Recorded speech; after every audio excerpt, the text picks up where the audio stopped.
So I'm now based in Teddington in London. So I moved just a month ago to kind of train there and join a training group building up to next year. Yeah, so always lived kind of quite in the countryside, about half an hour from Norwich, but luckily I had supportive parents that would drive me to and from training a few times a week growing up. So yeah, I started my athletics, Norwich club. It's really great.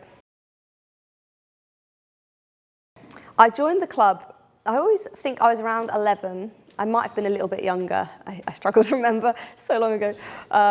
But yeah, so I joined originally because my sister did, and she enjoyed sprinting, and she then took up pole vault, but I realised I wasn't actually very good at any other event. But I used to long jump till I was about 13, but then everyone overtook me in height, and I kind of realised long distance running was the one for me. Just have fun and enjoy it. I think sometimes we put way too much pressure on ourselves too young, and there's such a huge dropout rate in the sport around teenage years, and I think one of the reasons I didn't stop was because I just enjoyed it, and training was a time to socialise instead of a time to be nervous. So it's, just go out there, have fun, socialise with your mates, and before you know it, you'll be a senior athlete doing good things. So it's just, sticking with it, being consistent and having fun. So I do, a little bit of everything, but the main event I'm kind of focusing on this year on the track is Steeplechase, just because I think that's where I'm kind of most likely to kind of try and get that Olympic qualifying standard. So that's kind of what I'm focusing on this year, leading up to 2020. But I love doing road races like 5, 10Ks, and I love cross country. That's kind of where my love began, is cross country in the mud. And I think that's why I kind of swayed towards steeplechase, just because I found 5K on the track a little bit tedious and hard to get my head around in my late teens. So that's why my coach was like, give the steeple a go. And it paid off. So. I'm in okay shape. I could be better. I've had a few setbacks already with illnesses, but I think there's a way it goes sometimes with flus and colds and whatnot. But I'm okay. I didn't have a track season last summer, unfortunately, due to a chest infection. So with me, it's my health more than anything. I suffer with kind of a bad chest, so it's just trying to stay on top of that, not getting ill.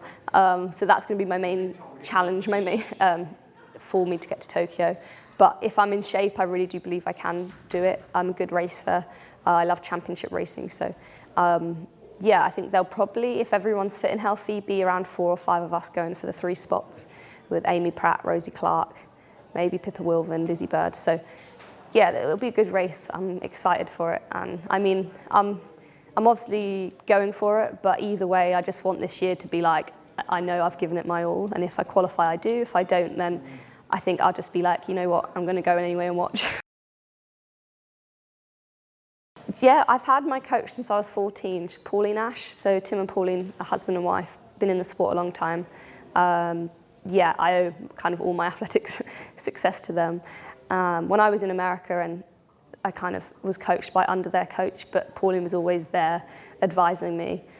And right now I'm training with Craig Winrow's group up in Teddington, but Pauline knows Craig really well, and I speak to Pauline every week, and she just, kind of keeps me on the straight and narrow. So Tim and Pauline, really, my parents, and all the support in the last year I've been getting through these guys, Mintridge, is just extra. Like, I'm now 27 and not funded at all, so it's trying to find now working part-time.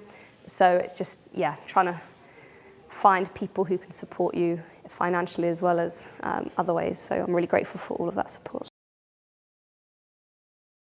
Yeah, they're great. I mean, I just came, I think I've been speaking to them about a year now and doing different things, and it's great. They're kind of a charity that really want to use sporting role models for young people to show that they can do it and kind of have that self-belief.